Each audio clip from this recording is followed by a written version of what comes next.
سہارا سب سے مضبوط ترین سہارا ہے، آپ کے لیے چلنا بھی آسان کر دیتے ہیں۔ کبھی یہ تعلق پیدا کرنے کی توفیق نصیب فرمائے۔ اعوذ باللہ من الشیطان الرجیم، بسم اللہ الرحمن الرحیم، اللہ لا الہ الا ہو الحی القیوم لا تأخذه سنة ولا نوم له ما في السماوات وما في الأرض من ذا الذي يشفع عنده إلا بإذنه يعلم ما بين أيديهم وما خلفهم ولا يحيطون بشيء من علمه إلا بما شاء وسع كرسيه السماوات والأرض ولا يئوده حفظهما وهو العلي العظيم لا إكراه في الدين قد تبين الرشد من الغي فمن يكفر بالطاغوت ويؤمن بالله فقد استمسك بالعروة الوثقى لا انفصام لها والله سميع عليم الله ولي الذين آمنوا يخرجهم من الظلمات إلى النور والذين كفروا أولياؤهم الطاغوت يخرجونهم من النور إلى الظلمات أولئك أصحاب النار هم فيها خالدون صدق الله العظيم اعوذ باللہ من الشیطان الرجیم، بسم اللہ الرحمن الرحیم۔ سارے ساتھی درود پاک پڑھو۔ اللہم صلی علی محمد وعلی آل محمد کما صلیت علی ابراہیم وعلی آل ابراہیم انک حمید مجید۔ اللہم بارک علی محمد وعلی آل محمد کما بارکت علی ابراہیم وعلی آل ابراہیم انک حمید مجید۔ الحمدللہ الحمدللہ والصلاة والسلام علی من لا نبی بعدہ، اما بعد فاعوذ باللہ من الشیطان الرجیم، بسم اللہ الرحمن الرحیم۔ لا اکراہ فی الدین قد تبین الرشد من الغی فمن یکفر بالطاغوت ویؤمن باللہ فقد استمسک بالعروۃ الوثقی لا انفصام لها واللہ سمیع علیم صدق اللہ العظیم۔ رب اشرح لی صدری ویسر لی امری واحلل عقدۃ من لسانی یفقہوا قولی، آمین یا رب العالمین۔ عزیزان محترم، اس سے گزشتہ آیت جو آیت الکرسی کے نام سے ہے، اللہ رب العالمین کا اس میں تعارف اور توحید بیان کی گئی۔ اور یاد رکھیے گا، جب اللہ کا تعارف اور توحید میرے اور آپ کے سامنے آ جائے اور جو دین کی ہدایات میرے اور آپ کے سامنے آ جائے تو پھر دین میں داخلہ بڑا ہی آسان ہوتا ہے۔ یہی وجہ ہے کہ اگلی آیت جو ہے اللہ کا ارشاد ہے، لا اکراہ فی الدین، دین میں کوئی زبردستی نہیں ہے۔ اچھا، اس جملے کا ہمارے یہاں جو استعمال ہے وہ غلط ہوتا ہے۔ ہمارے یہاں یہ ہے کہ کسی سے کہیں کہ نماز پڑھ لو، کہنے لگے کہ میری مرضی ہے پڑھوں یا نہ پڑھوں۔ اس سے کہیں کہ یار دین کے اس عمل کے اوپر آپ عمل پیرا ہوں، تو کہتے ہیں جی میری مرضی۔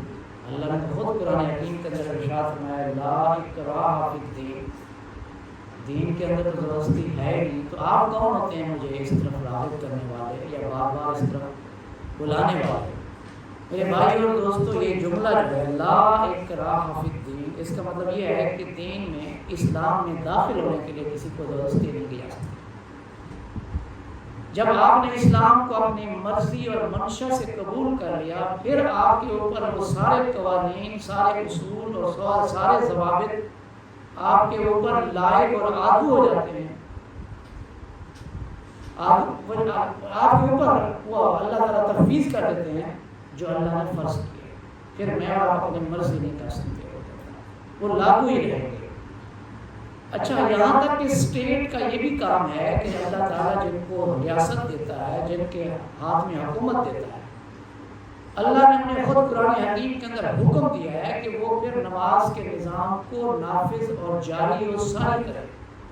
اور جو لوگ نماز نہیں پڑھتے اسلام کا اقرار کرنے کے بعد ان کے لیے سزائیں مقرر کریں. اس کا مطلب یہ ہے کہ لا اکراہ فی الدین کا مطلب یہ نہیں ہے کہ پھر میں اور آپ جب دین میں داخل ہو گئے پھر اپنی مرضی کر سکتے ہیں. ہاں، جس نے دین اسلام قبول نہیں کیا وہ نہ کرے، اس کی مرضی. لیکن جب دین اسلام میں داخل ہو گئے تو پھر میری آپ کی مرضی نہیں، پھر کس کی مرضی چلے گی؟ اللہ رب العالمین کی مرضی چلے گی. پھر شریعت جو ہے اس کے میں اور آپ پابند بن جاتے ہیں جو اللہ اس کے رسول نے نافذ کی، جاری و ساری کی ہے، جو نازل کی ہے. اچھا، یہ جملہ بڑا سننے والا ہے. اللہ نے کیوں کہا لا اکراہ فی الدین؟ دین کے اندر کوئی زبردستی نہیں ہے. یہ مدنی آیت ہے. اس سے پہلے اللہ تعالیٰ نے جہاد کو فرض نہیں کیا تھا، لیکن اس سے قبل جو مکہ کے اندر صورتحال تھی، اگر آپ کو پس منظر آپ کے ذہن میں ہو، مکہ کے قبائل لوگوں کو دین کے اندر اپنے نظام کے اندر جکڑے ہوئے تھے. اشرف بھائی مجھے آپ کو سمجھنے ہے، لیکن میں آپ کو یہاں بہاولپور کی مثال دیتا ہوں. یہ جو بہاولپور کے اندر ہندو رہتے ہیں، ان کے یہاں ایک سسٹم ہے کہ ان کے یہاں ایک سردار یا چودھری ہوتا ہے اور اس کے کہنے کے اوپر ساری برادری چلتی ہے. اگر کسی چودھری کا کہا کوئی ہندو نہیں مانتا تو اس کے ساتھ مقاطع کر دیتے ہیں. اس کی شادی بیاہ، اس کی رومی خوشی، وہ سارے کے سارے اس کے ساتھ آپ کو سوشل بائیکاٹس کر دیتے ہیں. اس کو زندہ رہنے کے قابل نہیں رکھتے کیونکہ میں ان کے ساتھ وابستہ ہوں، مستقل میرا رابطہ ہے. تو میں نے ان کا جو کلچر دیکھا ہے کہ چودھری اصل بہاولپور کے اندر ان کے دو سردار ہیں. ایک فرید گیٹ کے ساتھ جو ایس ٹی ہائی اسکول کے اندر کوارٹرز ہیں اس کے اندر رہتا ہے سردار موہن، اور ایک جو ہے چودھری طفیل ہے جو سردار ہے، وہ پہلے رہتا رہا ہے اس کے اندر انہار کالونی کے اندر، آج تک کہیں اور رہتا ہے. یہ دو سردار ہیں. اور ان دو سرداروں کی سرداری کے اندر یہ چلتی ہے، ان میں سے کسی ایک کی یہ مخالفت نہیں کر سکتے.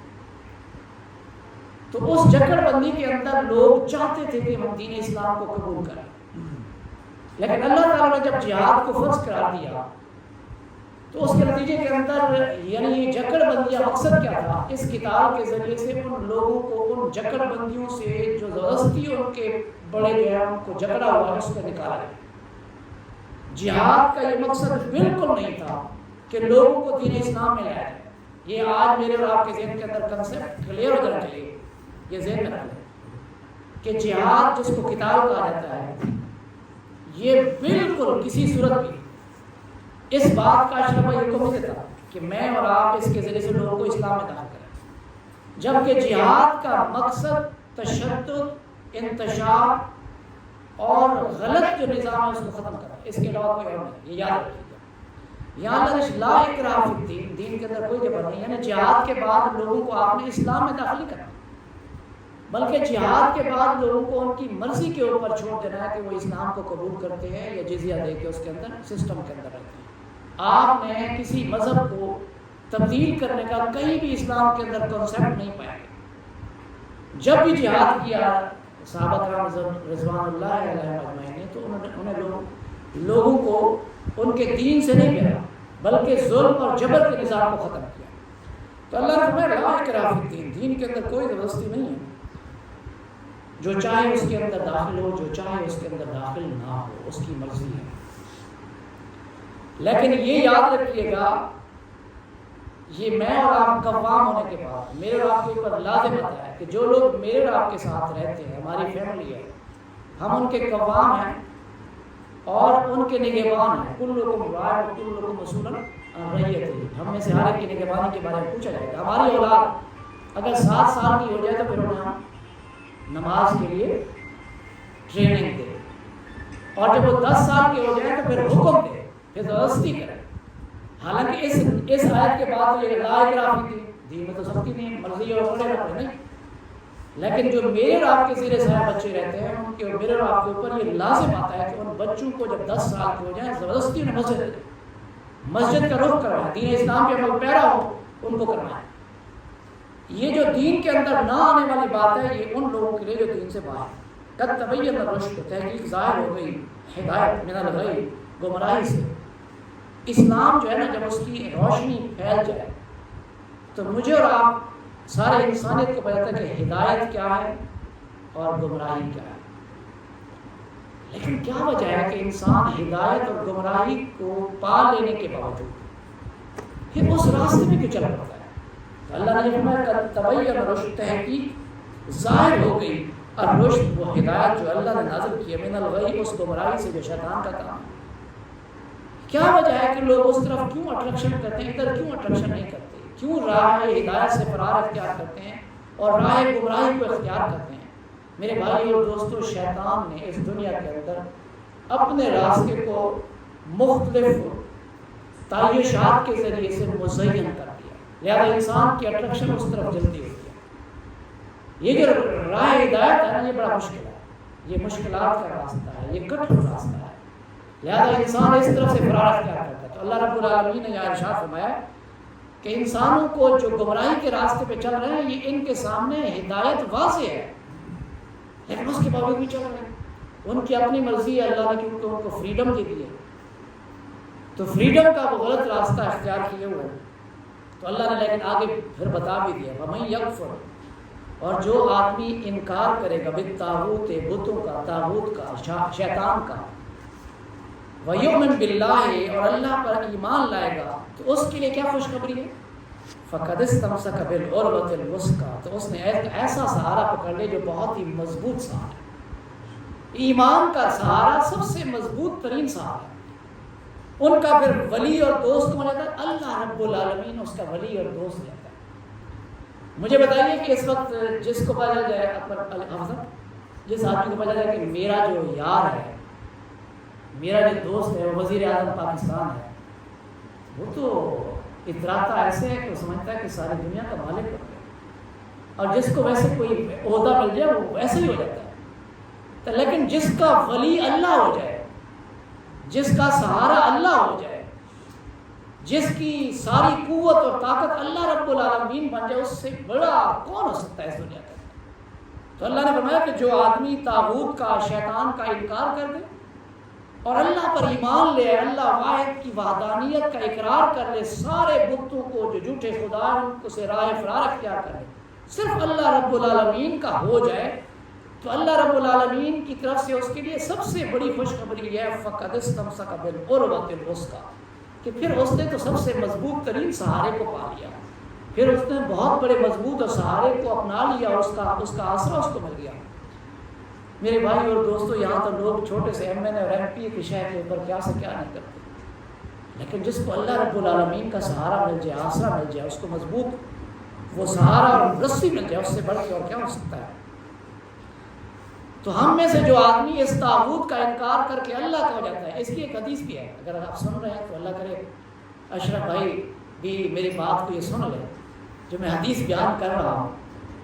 اللہ کے نبی صلی اللہ علیہ وسلم فرماتے ہیں کہ جو بندہ مومن فرائض کی ادائیگی کر لیتا ہے تو اللہ رب العالمین اسے اپنا دوست اور محبوب بنا لیتا ہے، اور جب فرائض کے ساتھ وہ سنت اور نوافل کے ذریعے سے مزید اللہ کی بندگی کے راستے پہ چل پڑتا ہے، پھر اشرف بھائی اللہ کے نبی فرماتے ہیں کہ اللہ تعالیٰ فرماتا ہے کہ میں اس کے ہاتھ بن جاتا ہوں جس سے وہ پکڑتا ہے، میں اس کی زبان بن جاتا ہوں جس سے وہ بولتا ہے، میں اس کے پاؤں بن جاتا ہوں جس سے وہ چلتا ہے، اگر وہ جھوٹے موٹے سے کسی سے کوئی بات کر لے تو میں اس کی ضرور وہ بات کو ضرور وہ شرف قبولیت اختیار کرتا ہوں۔ میرے بھائی اور دوستو، جس نے اللہ کے سہارے کو اپنا لیا اور فرائض اور سنت اور نوافل کے ذریعے سے اللہ کو راضی کر لیا تو پھر وہ اللہ اس کا ہو جاتا ہے، اس کو سب سے بڑا مضبوط سہارا اللہ رب العالمین مل جاتے ہیں۔ جو اس کی ہر لمحے ہر آن اس کی رہنمائی کرتے ہیں، اس کے سیدھے راستے پہ چلنے کے لیے پھر اللہ اپنی ذمہ داری میں اس کو لے لیتے ہیں، اور جس کو جو رب کی رحمت کے سائے میں آ جائے اس سے بڑا کیا خوشخبری اس انسان کے لیے ہو سکتی ہے۔ میرے بھائی اور دوستو، یہی وجہ ہے کہ اللہ نے فرمایا ہے کہ یہ وہ سہارا ہے لن فصام لہا، جسے کسی صورت نہیں ٹوٹنا، جو کبھی ٹوٹنے والا نہیں۔ یہ وہ سہارا ہے جو ٹوٹتا نہیں۔ انسانوں کا سہارا ہوتا ہے، آپ کو پتہ نہیں ہے یا نہیں ہے، مجھے بڑا واسطہ پڑتا ہے، آپ کو بھی پڑتا ہوگا یہ۔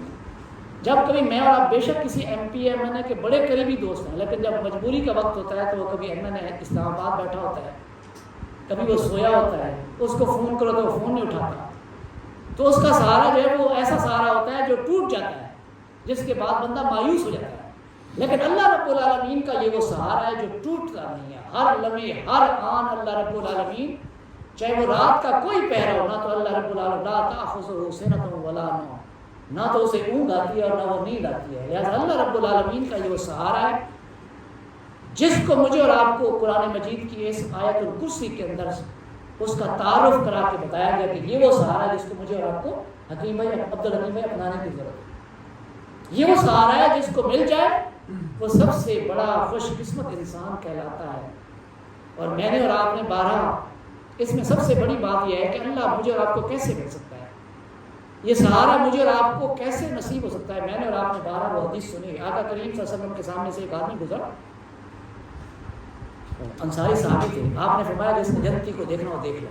بڑے حیران ہوئے صحابہ کرام کہ اللہ کے نبی نے زندگی کے اندر اسے بشارت دے دی۔ دوسرے دن پھر وہی گزرا تو آپ نے پھر فرمایا کہ جیسے جنتی کو دیکھنا ہو دیکھ لو۔ پھر تیسرے دن وہی گزرا، پھر آپ نے فرمایا جیسے جنتی کو دیکھنا ہو۔ اشرف بھائی حیران ہوں گے کہ جس کو اللہ کے نبی نے صحابہ کرام کے سامنے فرمایا کہ یہ وہ جنتی ہے جو میرے سامنے جا رہا ہے، کیا وہ کیفیت ہوگی؟ تو ایک صحابی کے دل کے اندر شوق پیدا ہوا کہ میں دیکھوں تو صحیح کہ اللہ کے نبی نے ہمارے سامنے اس کی گواہی دی کہ جنتی ہے، کیا اس کی ایسا عمل ہے؟ تو وہ صحابی رضی اللہ تعالیٰ عنہ اس کے جا کے مہمان بنتے ہیں اور دیکھتے ہیں اس کا کون سا ایسا عمل ہے کہ جو مجھ سے الگ ہے، ہم سے الگ ہے، کہ جس کو نبی مہربان نے بشارت دی ہے، وہی عمل، وہی نمازیں، کوئی راتوں کو اٹھ کے کوئی رات ساری جاگتا نہیں تھا، وہی سارے عمل وہی تھے جو ہم کرتے تھے۔ وہ بڑا حیران ہوا، پھر آخر کار اس نے پوچھ لیا کہ یار میں تو سیدھی سی بات ہے، تمہارا مہمان اس وجہ سے ہوا تھا کہ 3 روز اللہ کے نبی نے تمہارے بارے میں بشارت دی، بتاؤ تو تمہارا کون سا ایسا عمل ہے؟ کہنے کہ کوئی اور عمل نہیں ہے، لیکن جب رات کو سوتا ہوں سارے اپنے مسلمان بھائیوں کو معاف کر کے سوتا ہوں، میرے دل کے اندر کسی مسلمان کے لیے ذرا برابر میل نہیں ہوتی۔ تو اس کا مطلب یہ ہے کہ میں اور آپ اللہ کو پانا چاہتے ہیں، اپنا مضبوط سہارا بنانا چاہتے ہیں، تو پھر انسانوں کے کام آنا میری اور آپ کی زندگی کا مقصد بن جائے۔ یہ وہ سہارا ہے جو اللہ پھر انسان کو دیتے ہیں، تو پھر لن فصام لہا، پھر یہ وہ سہارا ہے جو ٹوٹتا رہے، جو ہمیشہ ہمیشہ انسان کے ساتھ رہتا ہے۔ ابو بن آدم کا واقعہ تو آپ نے پڑھا ہوا، قصہ جو ہے اسٹوری بھی تھی کہ اللہ جن سے محبت کرتا ہے، تو میں نے اور آپ نے 12 سنی ہوئی ہے، پڑھی ہوئی ہے، 10th کلاس کے اندر تھی۔ تو وہ کیا وجہ تھی؟ وہ انسانوں کے ساتھ محبت کا، حسن سلوک کا، اللہ نے ان کو ایسا فیضیاب کیا۔ تو میرے بھائی اور دوستو، میں یہ سہارے کو، میں اور آپ اس سہارے کو اگر ڈھونڈنا چاہتے ہیں پھر انسانوں کے خیر خواہ بن جائیں۔ اور انسانوں کی سب سے بڑی خیر خواہی کیا ہے؟ انسانوں کی سب سے بڑی خیر خواہی کیا ہے؟ انسانوں کی سب سے بڑی خیر خواہی ہے کہ انسانوں کو راہ راست اور ہدایت کے اوپر لایا جائے۔ ہم سمجھتے ہیں کہ فلاں انسان کا فلاں کام کر دے جائے، فلاں انسان کی فلاں ضرورت کو پورا کر دے جائے، لیکن سب سے بڑی ایک انسان کے ساتھ محبت اور عقیدت اور اس کا سب سے بڑا فائدہ وہ یہی ہو سکتا ہے کہ میں اور آپ کسی انسان کے غم گسار بنتے ہوئے اسے سیدھے راستے پہ لیں۔ جس طرح آپ کہتے ہیں نا میرے اس ٹریک کو لانے میں یوسف مڈانی صاحب کا ساتھ ہے، تو کوئی نہ کوئی ایسا بندہ ہونا چاہیے ہم میں سے اپنے ساتھ کسی دوسرے ساتھی کو ادھر لائے، اس سہارے کے ساتھ جوڑ دے۔ یہ وہ سہارا جو ٹوٹنے والا ہے، یہ قرآن و سنت کا سہارا، وہ سہارا جو ٹوٹنے والا ہے۔ تو میں اور آپ اس بات کے سفیر بن کے کھڑے ہو جائیں کہ اس قرآن کے ساتھ جو سہارا ابدی ہے، مستقل سہارا ہے، رب سے ملنا ملاقات کا، اس کے ساتھ جوڑنے والے بن جائے۔ اللہ مجھے اور آپ کو توفیق نصیب فرمائے۔ آمین۔ واللہ سمیع علیم، اور اللہ سب کچھ سنتے بھی ہیں اور جانتے بھی ہیں۔ اللہ رب العالمین ہر بات کے جاننے والے ہیں۔ میرے بھائی اور دوستو، اللہ میری اور آپ کی نیتوں کو بھی جانتے ہیں، تو لہٰذا میں اور آپ انسانوں کی سب سے بڑی خیر خواہی یہ ہے کہ انسانوں کو رب کے راستے پہ لایا جائے، سیدھے راستہ دکھا دیا جائے، سیدھے راستے کا ان کو متلاشی بنا کے اس پہ چلنے والا بنا دیا جائے۔ یہی وجہ ہے کہ سب سے بڑی انسان کی ضرورت پتہ کیا ہے عبد الرحیم بھائی؟ انسان کی سب سے بڑی ضرورت انسان کے لیے ہدایت کا راستہ ہے۔ یہ سب سے بڑی ضرورت ہے جس کو ہم ضرورت نہیں سمجھتے، اور جس کو ہم شاید کسی 24 گھنٹوں کے اندر کسی ایک جگہ بھی نہیں دیتے اپنے 24 گھنٹوں کے اندر۔ سب سے بڑا جو میرے اور آپ کے لیے ہدایت کا راستہ ہے وہ یہی ہے کہ انسانوں کو رب کی بندگی اور غلامی کے ساتھ جوڑ دے، قرآن و سنت کے ساتھ جوڑ دے۔ اور اللہ سنتے بھی جانتے بھی نیتوں کے حال جا۔ اللہ ولی الذین، آگے بہت ہی خوبصورت جملہ ہے، اللہ ولی الذین، اللہ تو دوست ہے ان لوگوں کا جو آمنو ایمان لائے۔ تو وہ جو بات میں نے آپ سے کی اللہ نے اس کی تصدیق یہاں اس آیت کے اندر کر دیا کہ اللہ تو دوست ان لوگوں کا ہے، اللہ کی ولایت حاصل کرنا چاہتے ہیں تو کیا کرنا پڑے گا؟ سب سے پہلے ایمان باللہ۔ اللہ ولی الذین، اللہ تو ولی اور دوست ہے، الذین ان لوگوں کا آمنو جو ایمان لائے۔ ایمان لانے والوں کا جو ہے وہ، اچھا یہ ایمان ہم کہتے ہیں صرف کلمہ پڑھیں لا الہ الا اللہ محمد رسول اللہ، یہ ایمان نہیں ہے۔ اصل ایمان تو یہ ہے کہ اس کے تقاضوں کو پورا کرتے ہوئے پھر اللہ کی بندگی کے راستے کو اختیار کرے، یہ ایمان ہے۔ وہ کیسا بیج ہے جس سے پھل نہ نکلے، جس سے پودا ہی نہ نکلے، وہ کیسا بیج ہے جو بے ثمر اور بے آب و گیا پڑا ہے، اس ثمر اس کو کیا کرے؟ میرے بھائی اور دوستو، ایمان کے تقاضے یہ ہیں کہ پھر ایمان جو ہے اپنے ساتھ کیا کرتا ہے؟ وہ اپنے رشاں کے لاتا ہے، صبر لاتا ہے۔ اللہ ولی الذین، اللہ تو دوست ہے ان لوگوں کا آمن جو ایمان لائے۔ تو پھر اللہ کرتا کیا ان کے ساتھ؟ جو ایمان لاتے، جن کا اللہ ولی اور دوست بن جاتا ہے، جن کو اللہ اپنی ولایت اور محبوبیت میں نہیں لیتا، وہ کیا کرتے ہیں؟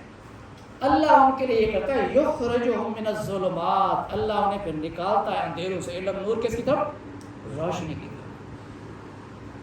یہ جو ہدایت کا راستہ ہے یہ روشنی کا راستہ ہے، اور ہدایت کے علاوہ جتنے راستے، بے شک دنیا کی ترقی اس کے اندر ہو رہی ہوگی، لیکن وہ تمام راستے جو ظاہری ترقی کا باعث ہیں لیکن اللہ سے غفلت اور اللہ کو نہ پہچاننے کا، اللہ کی توحید پہ ایمان نہ لانے کا باعث بن جائیں، وہ یاد رکھیے گا وہ فساد ہے، وہ سب سے بڑی جہالت اور اندھیرا ہے۔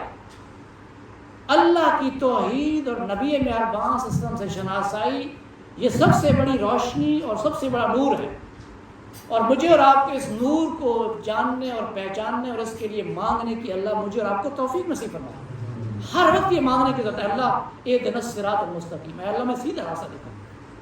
نبی مہربان پہ درود و سلام بھیجنے کے نتیجے کے اندر اللہ رب العالمین اس راستے کو میرے اور آپ کے لیے چلنا بھی آسان کر دیتے ہیں۔ کبھی یہ کر کے دیکھیے گا اپنے اوپر، مستقل اپنے زبان کے اوپر اللہ کے نبی کا تذکرہ کریں گے، درود و سلام سے اپنی زبان کو تر رکھیں گے تو اللہ رب العالمین اس راستے کے اندر آپ کے لیے آسانی پیدا کر دے گا۔ والذین کافروا، اور جو لوگ کافر ہیں، دوسرا رویہ ہے، جو لوگ ایمان لائے تو اللہ انہیں کیا کرتا جی؟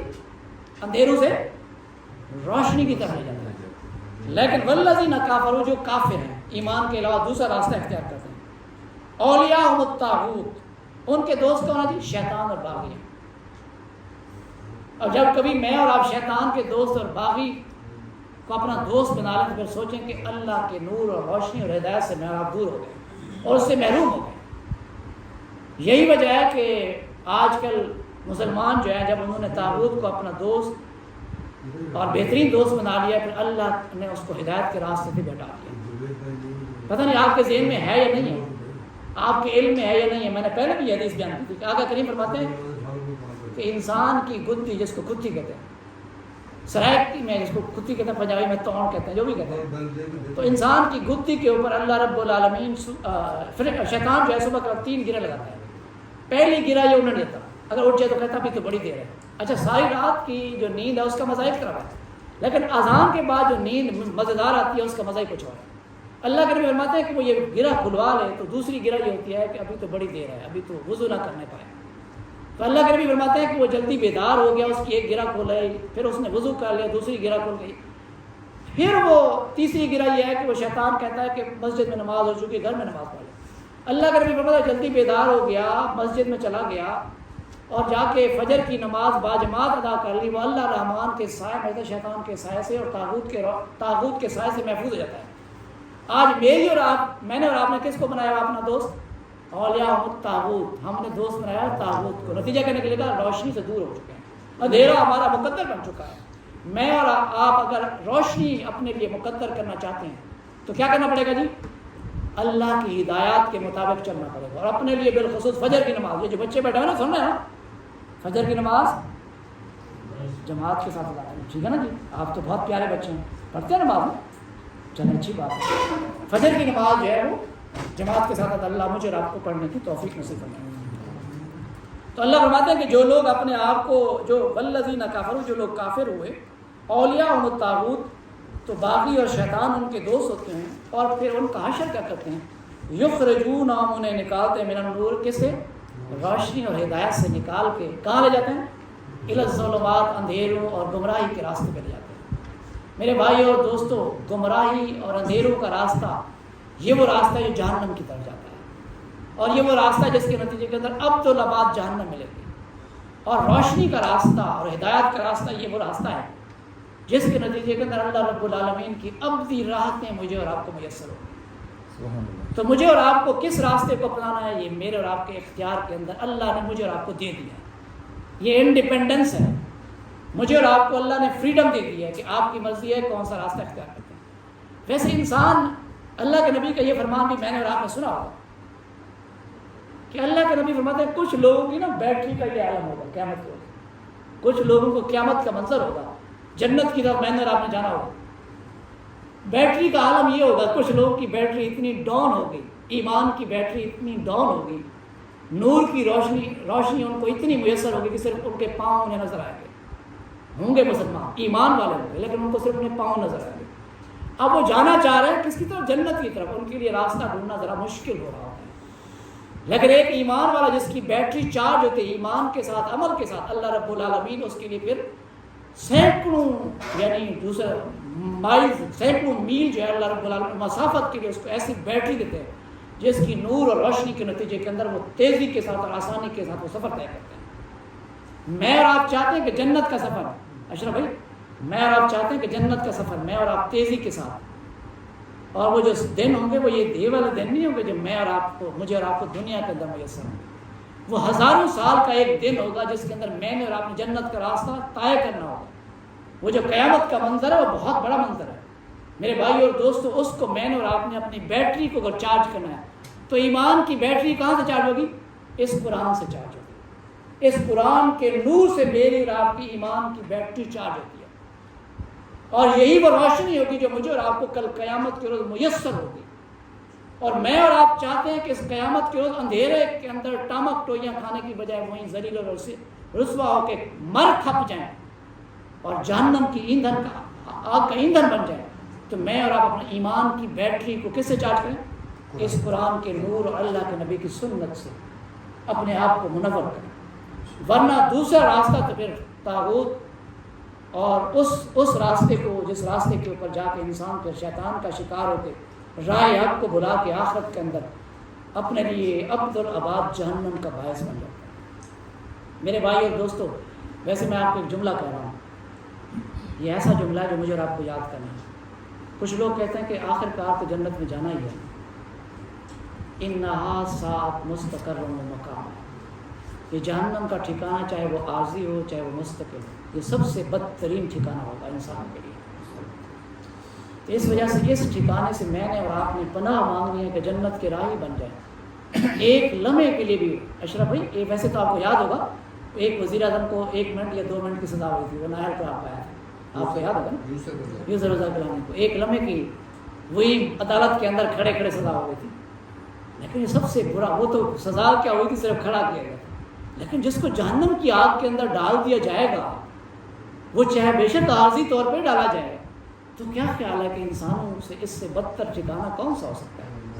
تو میرے بھائی اور دوستو، اس ظلمات اور اندھیروں سے نکلنا ہے۔ تو یہ جو میرا اور آپ کا ابھی چل کے آنا نا، یہ جو اشرف بھائی میرا آپ چل کے ہیں اس راستے کے اندر، ابھی جو قرآن سیکھنے ہیں، یہی تو وہ راستہ ہے جو جنت کا راستہ ہے۔ میں نے ابھی حدیث بھی شیئر کی تھی، یہی تو وہ راستہ ہے جو جنت کا راستہ ہے۔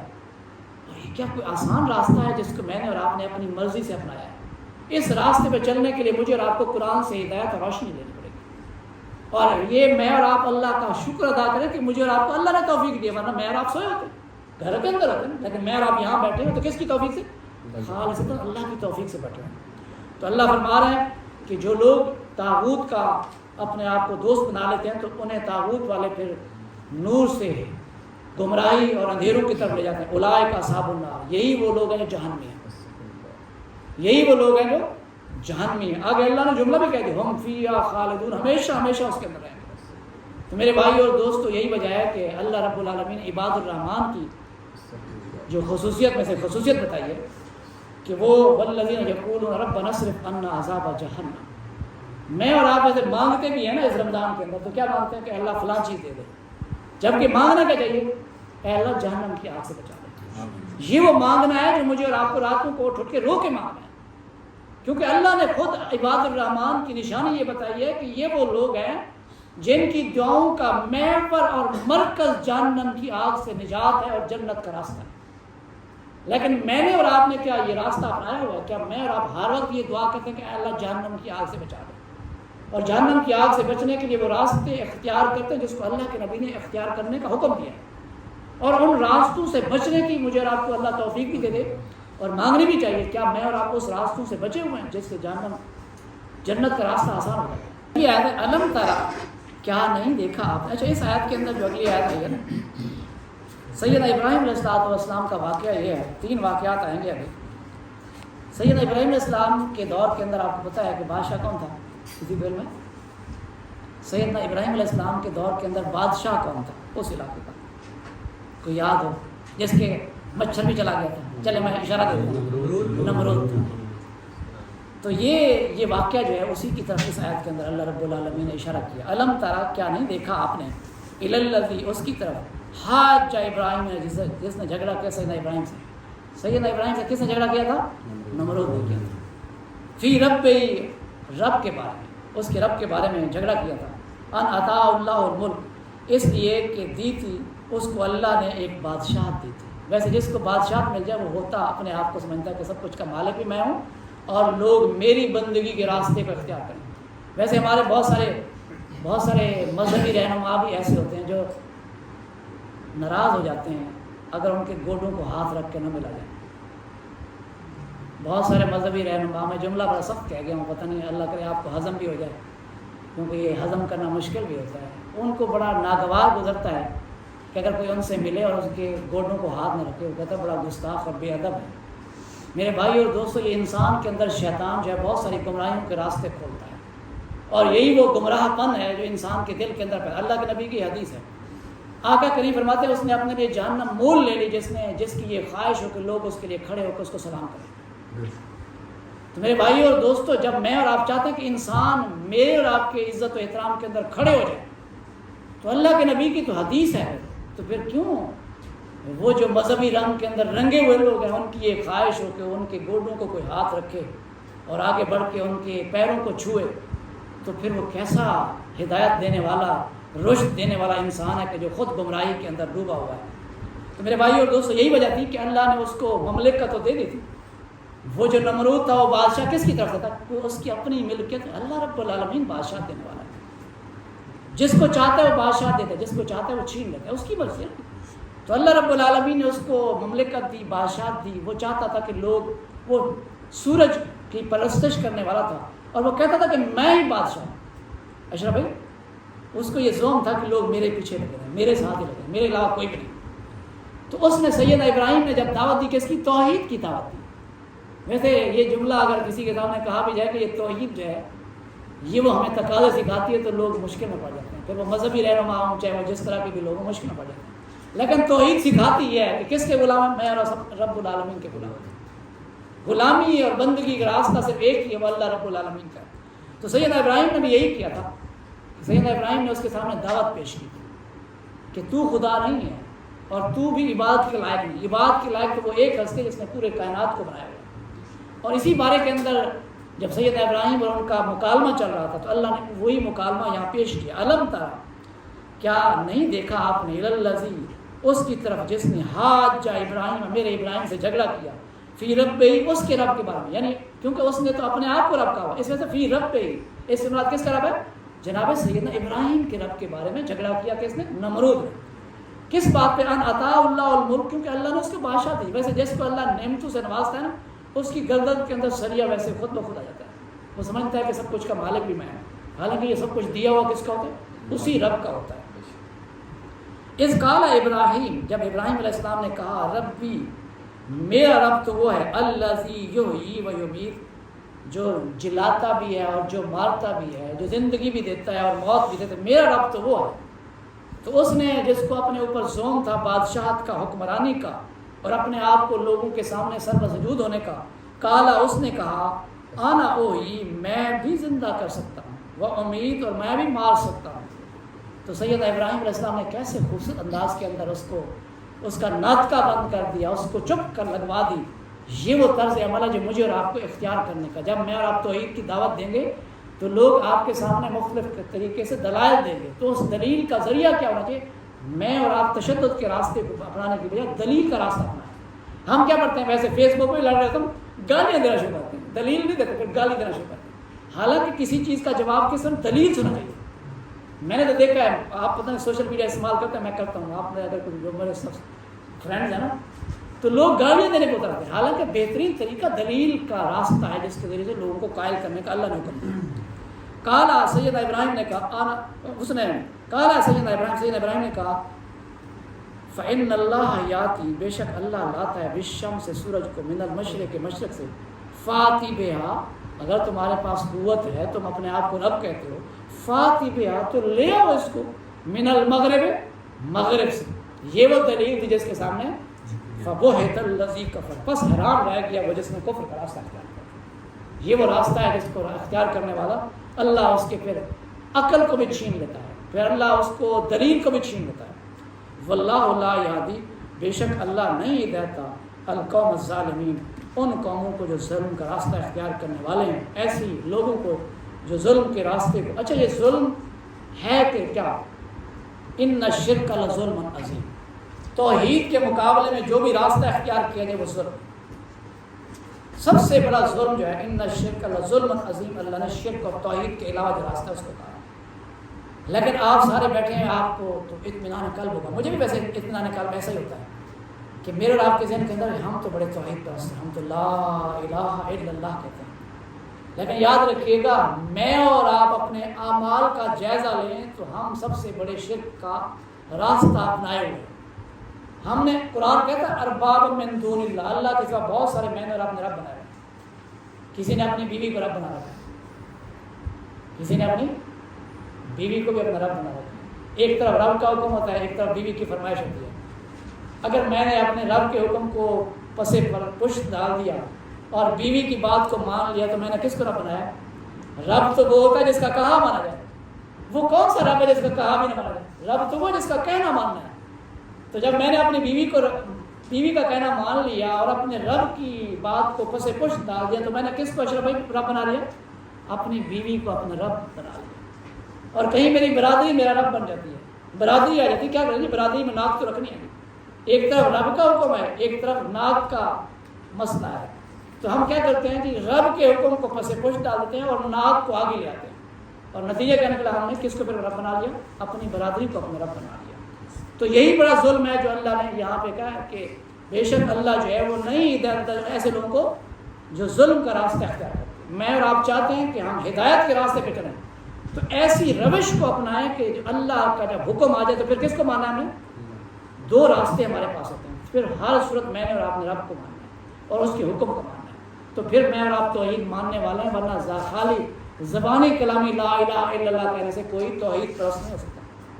تو اللہ سے دعا کرتے ہیں کہ اللہ رب العالمین مجھے اور آپ کو توحید کے راستوں کو اپناتے ہوئے مجھے اور آپ کو اس دین کے راستے پہ، راہ ہدایت کے راستے کے اوپر گامزن رہنے کی توفیق نصیب فرمائے۔